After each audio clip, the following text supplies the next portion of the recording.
Fala aí, eu sou o Elis do Responde Aí e agora a gente vai fazer um exercício sobre associação de indutores. Então vamos lá, qual que é a situação que a gente tem aqui?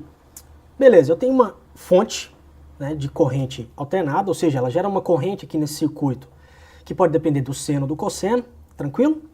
E aí eu tenho essa sequência aqui de indutores, perfeito? Com esses valores aqui, tranquilo?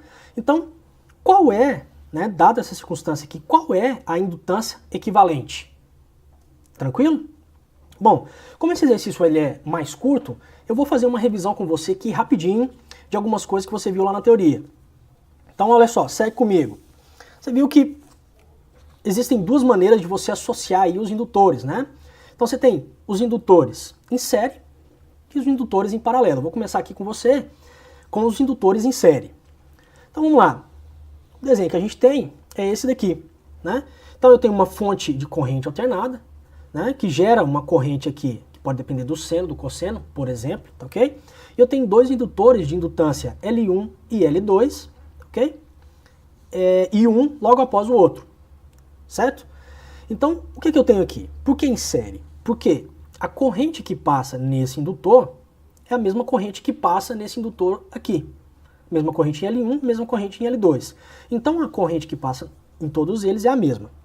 E aí, consequentemente, a taxa de variação dessa corrente com o tempo é a mesma através dos indutores. A gente sabe que essa taxa de variação aqui vai ser proporcional à diferença de potencial. Então, o meu objetivo aqui é o seguinte, eu quero pegar essa sequência de indutores e transformar num indutor só, certo? Tirar esses dois indutores aqui, por exemplo, e substituir só por um, que é equivalente aos dois. Como é que a gente faz? Bom, a diferença de potencial entre o ponto A e B é a mesma aqui e a mesma nessa outra circunstância aqui. Tranquilo? Então eu sei que a diferença de potencial entre A e B, no caso de indutores em série, é a soma da diferença de potencial entre os terminais do indutor 1 mais a diferença de potencial entre os terminais do indutor 2. Eu posso escrever isso daqui dessa maneira. Perfeito? Bom, como a corrente que passa em cada um dos indutores é a mesma, então essas taxas aqui se cancelam. Então, olha só, indutores em série, a indutância é equivalente à soma das indutâncias. Lembra lá da associação de resistores em série? Para você não esquecer, tem a mesma lógica aqui, né? Então, lá a resistência equivalente é a soma das resistências, aqui indutores em série, a soma das indutâncias. Tranquilo? Bom, outra possibilidade que você viu é o caso de indutores em paralelo. Nessa circunstância aqui, o que a gente tem? A gente tem uma fonte alternada, que de novo gera uma corrente que depende do tempo, seno ou cosseno, por exemplo, tá ok? E aí entre os pontos A e B, eu tenho a mesma diferença de potencial. Isso significa que a diferença de potencial através do indutor 1 e através do indutor 2 tem o mesmo valor.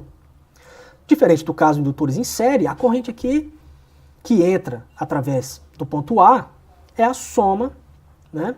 Tem que ser igual à corrente que sai do ponto B, do ponto A, desculpa, ok? Então a soma das correntes em 1 e 2 é igual à corrente que entra aqui, perfeito? E aí nesse caso a taxa de variação é dada por essa expressão. E agora a pergunta é a mesma, eu quero encontrar um indutor que eu possa substituir esses dois indutores, que seja equivalente a essa situação aqui. Como é que eu faço? Bom, a diferença de potencial entre A e B, eu posso escrever dessa maneira, em que L aqui é a indutância equivalente, e aí eu manipulo essas equações e chego nisso daqui. Então, só para te lembrar que, no caso de indutores em paralelo, a indutância equivalente sai dessa expressão. Lembra que essa expressão aqui é muito parecida com o caso lá de associação de resistores em paralelo, perfeito? Só para você guardar essas expressões. Então, 1 sobre a indutância equivalente é igual a 1 sobre a indutância do indutor 1 mais 1 sobre a indutância do indutor 2. Perfeito? Mas e no nosso problema? Agora que a gente viu essa discussão rápida aqui. No nosso problema, o que a gente tem? No nosso problema, a gente tem o seguinte. A gente tem uma fonte, certo? E eu tenho L2 e L3 em paralelo. Então eu vou usar uma ideia parecida com a que eu tenho lá da associação de resistores em paralelo.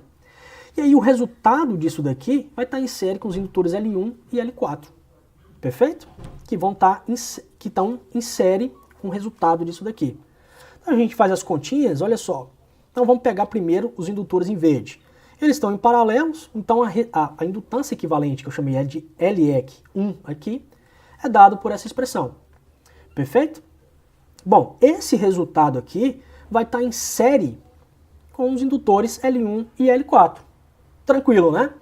Então, beleza. Quando eu substituir os valores que o exercício dá pra gente, essa indutância equivalente dos indutores em verde, L2 e L3, tem o valor 14,3 mH. Beleza? Então, agora eu vou somar com L1 e L4 e vou conseguir um indutor equivalente de 59,3 mH, que é equivalente a toda essa associação. Perfeito? Então, olha só, associação em paralelo de indutores, uma forma que lembra você da associação lá dos resistores em paralelo, e uma forma em série, que é exatamente somar as indutâncias. Tranquilo? Então, no nosso circuito aqui, a gente tem uma combinação simples, né, dos dois.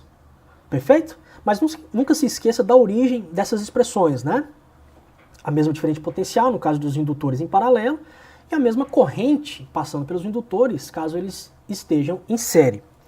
Tranquilo? Esse vídeo te ajudou? Responde aí.